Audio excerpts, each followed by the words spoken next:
Hello, I am Michaela Dene with Artists of the World, and I'm here with the wonderful Miss Nikki Giovanni. How are you, Michaela? Thanks for driving over. Thank you. Okay, so I'm not really sure whether to call you a poet or a teacher or an artist. If someone were to ask you what your profession was, what would you say it is? I'm a writer. And what I write, of course, is poetry, but and I also do some essays. I don't do much fiction at all. I'm not very good at that, and I have never done a. Well, I did once when I was maybe 25. I wrote a play, and I adapted it from a book by Virginia Hamilton called Zeely, Zeely, and I was working with a community group and wanted to do something with the kids, and it's about a little girl and how she learns to accept her. I mean, that's so typical and cliche sounding, but it's a lovely book. So, yeah, but that would be it for me. I'm a writer, and I think all writers are teachers one way or the other. I happen to have the pleasure of being here at Virginia Tech and being in the classroom, and the classroom gives you advantages of working with young people. So I know a lot more about like the internet, and I don't Twitter, Google myself, but I don't. And I've just recently learned email because the woman who does my email got sick, and she was in the hospital, and it was like, oh, somebody has to do this. And by the time you hire and train somebody, you may as well do it yourself. So I actually sat down and learned it. I'm still pretty rude. I don't know if we talked, but yeah, we did. Yeah. Then you saw that I write in small letters, and my computer. I write on the computer, Michaela, and my computer will raise letters for me, so if it's I, then the computer automatically does it. At the start of a line, it'll automatically capitalize. But of course, the email doesn't. And so all of my email comes in small letters, as you probably saw. So, yeah.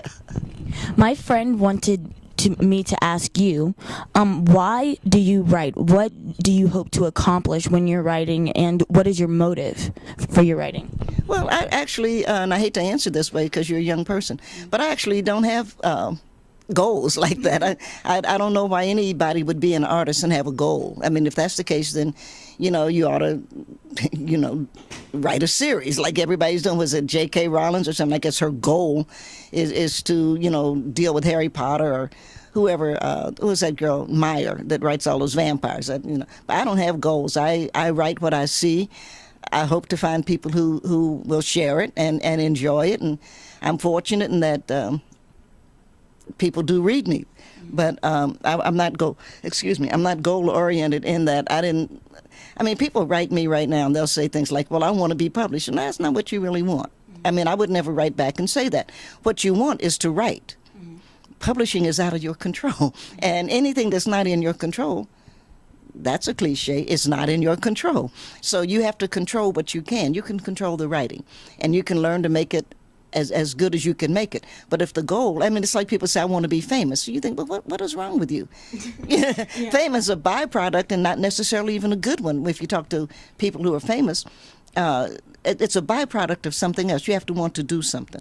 Or it's like, I address we have a big business school here at Virginia Tech, Pamplin School of Business, and every now and then they make the mistake of asking somebody like me to come and talk to the students, and it is a mistake because I don't have a high regard for business people, but they're always saying things like, I want to be rich. Well, what kind of sense does that make? Tell me the product.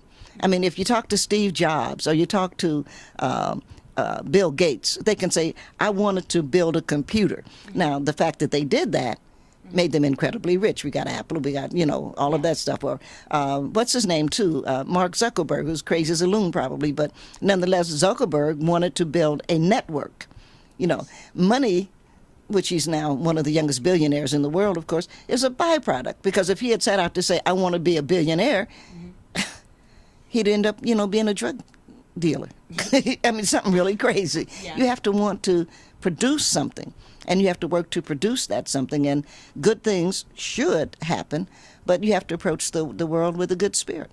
And do you feel that some people, like some young people, don't have like the right ideas? Because where I go to school, like the graduation rate is like really low. Why do you think it's like that in DC or even other other areas. Why do you think that your young people aren't graduating and don't take school as seriously? You mean you mean Duke Ellington School? No. Duke Ellington has like the highest level in DC, but like just the area, that area, it's the lowest rate. Why? If I lived in Southeast, and somebody said, well, what you need, young man or young lady, is an education, I say, you're out of your mind. Have you looked around? Mm-hmm. And I think that the United States, and particularly this president, number 44, Barack Obama, needs to put some money into Southeast. There's a reason the graduation rate is low. Mm-hmm. Have you seen the schools? Yeah. Have you seen the teachers are underpaid and overworked? The neighborhood is dangerous. There's a reason. And it wasn't because black kids wake up in the morning and say, oh, I don't want to go to school. They don't have a school to go to.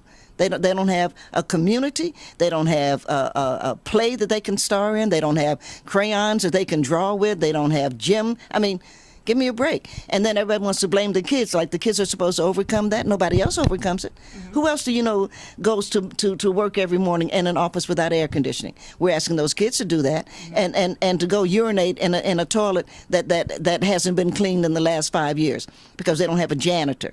And I don't know. I mean, I don't blame the kids for that at all. And I think it's our responsibility. And I'm very disappointed with the president, because if anybody should have an interest in Washington, D.C., and particularly I mentioned Southeast because I volunteered in Southeast. Mm-hmm. They're great people, and I volunteered at like a couple of the middle school and down. Mm-hmm. But when you get to high school, and this is what you're seeing, this is discouraging. You're an American. You know that this is wrong, and you know that whatever it is that somebody's telling you to be involved in, it's wrong. Mm-hmm. And you graduate in Southeast, and what can you do? Join the army and get killed in Afghanistan? It's wrong. It's just flat out wrong. And we had every right to expect more from this president, from this Congress, from this nation, for the district particularly, because the district is supposed to represent the best of us. If I were a Martian coming to the United States and I dropped down in Southeast, I would say this is a terrible country. Okay. These are terrible people, because I would look around at the squalor and the human waste. I really would. And so everybody says, no, we don't want the Martians to land in Southeast. We want them to land in Northwest, and we'll take them to the Ritz, and they'll have a really lovely meal, and they'll see how wonderful we are, but they're not wonderful. A girl that I talked to, when I told her that I was going to come and talk to you, she made a comment that like really like hit home. She was like, well, she's in the literary area, and she said, well, Nikki Giovanni isn't a role model of mine because she only writes for black people, and I want my writing to go universally. What do you have to say to that? And do you think that you only write for black people, or no? Well, first of all, if I do, good for me, because I certainly have been written out of literature, and I can go all the way back to the Gutenberg Bible practically, and find that white Americans, white Europeans have written black people out of literature. So I'm not, I'm not playing that game that I'm universal. There's no such thing as universal unless you consider that white is a universal, and I don't. And so one of the reasons that I am a black American writer is that I am not a white American writer. And I am very proud of the stories that I can tell of the people of whom I know and that I am a part of. And if your young friend is white or black, and it doesn't matter to me, and she wants to reach that universal place, goody. That'll make you good and crazy, because you end up with nothing to say. And you'll end up in an MFA program where everything you do is over workshop, and you'll end up trying to get a job someplace teaching composition. Goody. But if you want to have a story to tell, you're going to have to tell the story about someone. We argue, I mean, this is philosophy 101. We argue from the particular to the universal, not from the universal to the particular. Everybody knows that. So as someone that I look up to and a lot of young people look up to, do you ever feel like just overwhelmed because so many people are looking up to you? And do you feel like you have to like have a certain like walk and a certain talk in order to accomplish what you need to accomplish? No, absolutely not. I mean, I think that I'm a good writer. It's been a progression. I write better now than I did when I first started writing. I know more. I'm a big fan of learning something, and I'm always encouraging people to do that. And I think at any given point, you could wake me up in the middle of the night, and I could tell you that I did or didn't say it. or didn't do it. One of the things that I try to be is honest. And so I'm hoping that anybody that's looking at my career, because that's all you know, you don't really know me, even though we're sitting here talking, you don't know me. But if you look at the career, one of the things that I think is outstanding is that I'm honest. Now, the fact that I'm honest and I use words well is a help. But using words well without honesty is nothing. Isn't that biblical? If I speak with the tongue of men and angels, and have not charity, and charity could be translated, but honesty, you have to be honest. And I think I'm an honest writer, and I think I use words well. So that's, goes back to the universality. Anybody that can't read me isn't paying attention, because I'm readable and I'm honest. You don't have to like it, because if I say, oh, white people lynch black people, somebody says, well, that makes white people sad. It didn't make them as sad as a black person that was lynched. So get over it. And you get sick of that. And I was just in Columbia, South Carolina, and I love going to South Carolina. I boycotted when we were boycotting, but now, we're not. And so I'm going back. And the governor's in love with a black woman because she's Argentinian, so she's black, no matter what he or anybody else thinks. I know his wife knows she's black. And I'm saying, good for Mark. I'm glad you finally realize that black women are way better. But that's not the point. The point is the South, 150 years ago, lost the Civil War. And it becomes so important that we just, hi, you lost. You fought and you lost. And you want to say, well, we fought for states' right. But states' right to do what?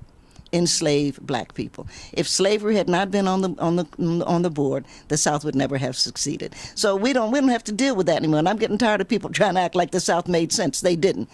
They were wrong. They were retro. They were evil and bad. And what they wanted to do was not just keep their slaves, but to expand slavery. This would have destroyed the nation. The nation has quite a ways to go. We are not home free by any means. But in 2011, it's way better than it was in 1961, for example, just 50 years ago. 50 years ago, we still had signs saying colored waiting room, colored drinking fountain. You can't live like that. So they were wrong. And 150 years ago, you and I were chattel. We got our name because somebody decided, oh, wouldn't it be clever to call them? We had no birth certificate because we were listed with stock. We were listed with the cows and the pigs and how many bales of cotton were picked. That's no way for human beings to live. The South was wrong.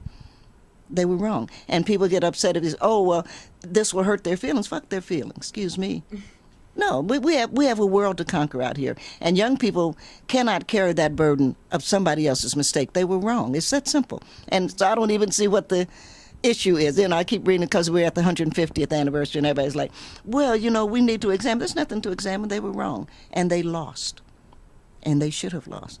The fact that they killed Lincoln, well, I'm sorry about Lincoln. I'm sorry about Malcolm X. I'm sorry about Emmett Till. I'm sorry about John Kennedy. I'm sorry about all of the people that we don't know who were killed. But nonetheless, the South was wrong. And they were wrong then, and they're wrong now. It's that simple.